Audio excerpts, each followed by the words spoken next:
So let me call Nadia Ben Mansour from Tunisia. Nadia, she's a preventive medicine assistant. She's currently working at the Tunisian Public Health Institute and a member in the laboratory of CVD, epidemiology and prevention since 5 years. She's married and a mother of 5 years boy who I think was born during the MedChamps project. So Nadia is a colleague who worked with us in the MedChamps project, and she continued to work with the RESCAP. Nadia, go ahead, please. Thank you for this nice introduction.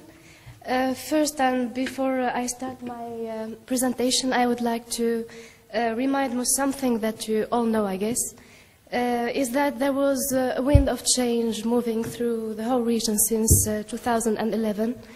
And Tunisian society was the first to be upset by the instability and the constraints created through this movement. And the healthcare sectors, as well as all the public services, was really affected by this climate.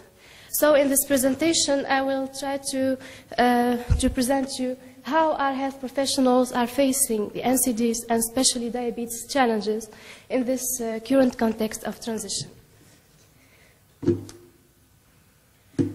Tunisia is a middle-income country that used to be considered as having one of the most successful socio-economic transition in the region. This picture has been widely disrupted after the popular uprising of 2011 because the situation now is characterized by a political instability and economic constraints. There was some success that we can't deny, as the adoption of a new constitution ensuring freedom and of conscious equality between citizens and especially a right to health. But however,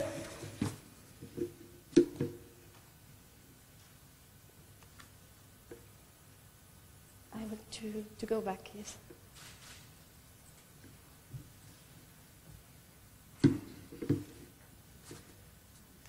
So, however, there is an accumulation of growing social vulnerability and regional disparities, growing budgetary constraints following the fading of the economic model. And as a consequence of the two first, there's the recent popular uprising of January 2011 that further complicated the situation. This problem have hampered the functioning of the health system, weakened its performance, and created a crisis of confidence among users. In parallel, there is a speed upset of new dietary habits and increasing sedentary lifestyles correlated to a growing burden and challenges to manage NCDs in this critical historical juncture. And diabetes contributes substantially to this burden, with the most recent study estimating its prevalence to 15.1%, and this corresponds to an alarming increase of 52% since in 10 years.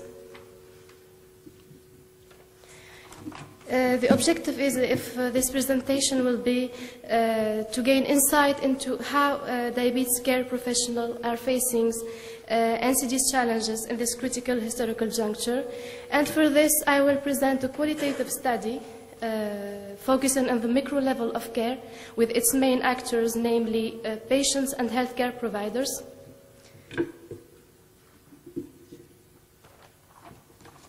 This study was planned to be conducted in 2014 in 3 healthcare centers, reflecting the 3 levels of care: a primary healthcare center, a regional hospital, and the only reference center for diabetes care, located in the capital Tunis, while the 2 first are located in a region called Nabil, which is situated in the northeast, and it's the 3rd populated city of the country. Unpredictably, the study included only the PHC and the reference centers because of the departure of the 2 only specialists included in the regional hospital. So in the centers included, we conducted interviews with 7 healthcare professionals from different scope, namely a medical professor, nutritional specialist, training doctor and a nurse from the hospital, and 2 GPs and a nurse from the PHC. Self-designed questionnaire and semi-structured was administrated to ask about quality of care provided in their clinic, the main difficulty encountered in their practice, resources available, and finally suggestions for improvement. Moreover, 14 patients were asked about their satisfaction of the quality of care provided. For the results, I will begin by the process and outcomes. Diabetes quality of care was judged by the majority of health care providers as average, with some discordant point of view. The most optimistic was the PHC GPs, saying that the quality of care in their clinics was generally good, except that there are many things to correct and improve, for example, the waiting time and the expectations room condition. While the hospital intern was frustrated, saying that appointments are further apart than it should, 6 months instead of 3. The blood pressure is not measured in all patients due to the large number of patients by doctor. And finally, electrocardiogram are not done every year, as well as education is very difficult. The specialist of the hospital confirmed that fact, adding that they get no help from nurses as they are consumed in tasks they are not supposed to do, as bringing records, balance sheets, and calling patients. The professor of the INTA said that the problem of the third line is structural in Tunisia. Indeed, patients short-circuit first and second line to the reference center and third line. And this has seriously affected the process of care in hospital, as voiced by patients of the INTA, who complained about lack of consideration by doctors. As one was saying that doctor does not even look at me. He is always busy with the medical records. In fact, patients also complained of misclarification of diabetes equilibrium, and especially blood exams in both centers. But criticism were more pronounced in the hospital, making it harder for them to learn about the progress of their disease and the treatment expectation of the clinics.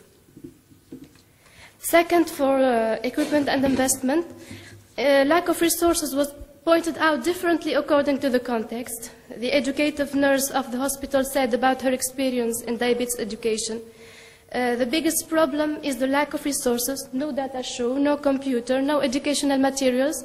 In fact, I work with my own.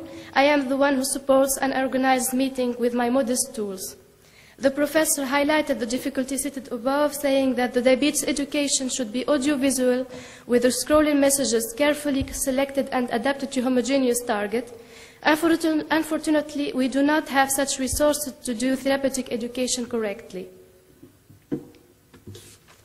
While for the PHCs, treatment availability and aggregated hemoglobin tests was specifically cited, saying that the main difficulty is to obtain new molecules used for the treatment of chronic illness clinics. But unexpectedly, referral to specialists was not voiced as a problem for them, since they consider themselves not facing much difficulty in managing their patients. And finally, for experience and outlook, specific aspect also was risen respectively to each context. In the hospital, doctors aspired to computerize boxes of consultation, medical records, and therapeutic education. While for the PHC, proposal of improvement were more basic, such providing treatments, aggregated hemoglobin testing, and recruiting nutritionists. According to them, the main obstacle to implementing these measures is simply lack of resources, since budgetary allocation is central and not flexible. While for the hospital professor, the budget is available since INTA has own recipes, but the manner of using the budget is not effective in the absence of priority and identification. In fact, the hospital is managed by administrators who are not very sensitive and difficult to convince about effectiveness of technical measures. So when I try to summarize all the findings into key messages, we find that so when the study took place, there was no specialized outpatient cares in the public sector for neighbors diabetics. When needed, patients were directly referred to the third line. Interviews also highlighted three main themes: overloading of teaching hospital and the consequent tense labor relation climate. In fact, clinic staff feeling pressured by their lack of technicality, and patients feeling misconsidered and their own needs ignored. Second, chronic treatment shortage and lack of basic biological testing in the primary health care. And finally, problems of governance and priority setting in both healthcare centers. But this result must be extendable to other PHC cautiously, because Nabil district is located in the northeast of the country, and it's considered as having one of the highest socio-economic level, and it is far to be representative, especially of the inland regions where the situation is far worse. So just a small parenthesis on the limitation of the study. And let's move to the discussion.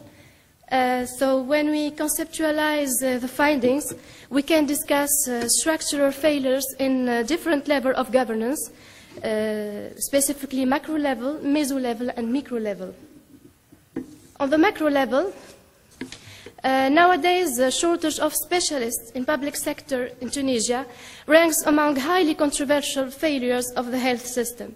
Meanwhile, the know-how acquired by staff of primary health care would be better invested in tackling NCDs and diabetes. And according to the very recently published paper within the MedChamps project on the health system challenges of NCDs in Tunisia, such reorientation of the first line was engaged decades ago, but wasn't effective. And this is due to lack of funding. In fact, funding problems are responsible of the lack of basic treatments and very useful biological testing in the PHC equipments. So patients are referred up to regional and teaching hospital to perform such exam and to get treatments, but fail to come down to their GPs. Also, for hospital, but also for PHCs, budget allocation is highly centralized and disconnected from the reality of healthcare facility. Administrative procedures are heavy and complicated and provides no incentive for performance and improvement. Budgetary constraints following the appraisal of 2011 have compounded more the situation.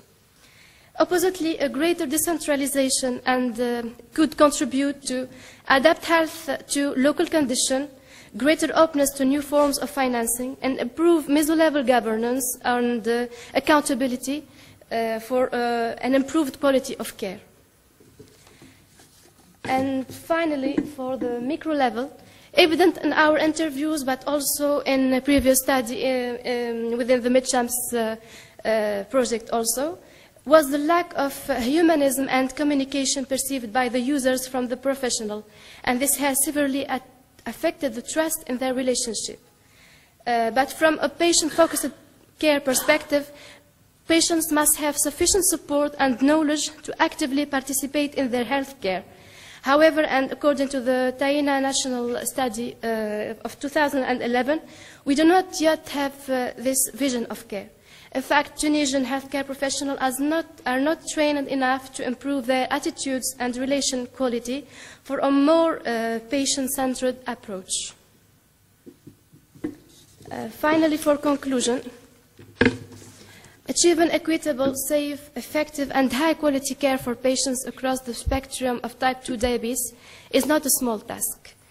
It requires a coordinated interaction between patients, healthcare providers, and healthcare system. Currently in Tunisia, it is well recognized that any health reform process is obscured by the growing popular anger and finance difficulty accentuated by the recent popular appraisal of 2011. Fortunately, in addition to that, revolution brought a new culture in Tunisia, that of dialogue and health democracy. The Health National Dialogue is an original approach for tourism. It involves for the first time citizens and the entire healthcare system, not on a particular topics. For the first time, the citizen is also recognized as to be central to the health system as well as professionals. First, the results are promising, and I think that Professor Habiba will talk about it tomorrow in details. That's why such an approach has to be widespread in local scale to ensure that users and professional voices are mutually and vertically heard. And I leave you with the slogan of the National Dialogue about the interaction of health, how healthcare providers and patients should interact to succeed and overcome times of economic difficulties and political instability. Thank you.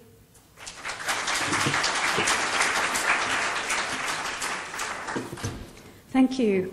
Does anyone have any questions for our two speakers, Tanya and Nadia? Yes, thank you. Good morning again. Thank you very much. I apologize I could not participate in the morning session discussion. I had to be on a phone call. I thank the two speakers. They brought important insights. Professor Tanya, I think we welcome your call for WHO to have a broad perspective on approaching mental health issues, including in conflict. As a matter of fact, the comprehensive mental health action plan for 2013-2020 endorsed in 2013 calls exactly for that expanded framework, including prevention of mental health. You referred in your critique to the implementation guide that WHO is emphasizing only a limited set. It is actually, this implementation guide aims to address a specific set of issues requested by member states to address a whopping treatment gap of 75% untreated mental disorders, and which are exacerbated during conflict. So it doesn't even pretend to address the whole spectrum that you're calling for, but certainly we endorse your call for an expanded framework of addressing. But that implementation guide had a specific focus. Now, with regards to your presentation, this is really music to our ears to hear this qualitative work. WHO has developed clear tools and vision and strategies in prevention and surveillance. The area of healthcare is where we have the most deficiencies. We don't have yet at the global level, if you go on the global literature, we don't yet have a clear guidance to countries and about how to move forward in adapting healthcare for the needs of people with NCDs. But this is now emerging. And I'm happy to see that you focus on primary healthcare, because the addressing NCDs has to be done as part of a comprehensive primary healthcare strategy that focuses on multidisciplinary provision rather than on physician providers and all that. Now, these qualitative studies are very important, but what we really lack in our region when we look is really national assessments of healthcare readiness. So there are tools out there, for example, the SARA tool, that countries have not picked them up to implement them in order to develop national picture of the healthcare readiness to address the people of NCDs. And so we hope that then, in this case, the network of RESCAP and others can move in two directions. One direction is to really provide expert guidance and evidence about what to tell countries when they ask you, help me provide better NCD care. That's number two. The second is that help countries really conduct national assessment of healthcare readiness, which have proven so far very difficult, conducted in only one country, one out of 22 countries in the region. Thank you. Do you want to respond? Or? Okay. Yes. Okay. Well, any other questions from the audience?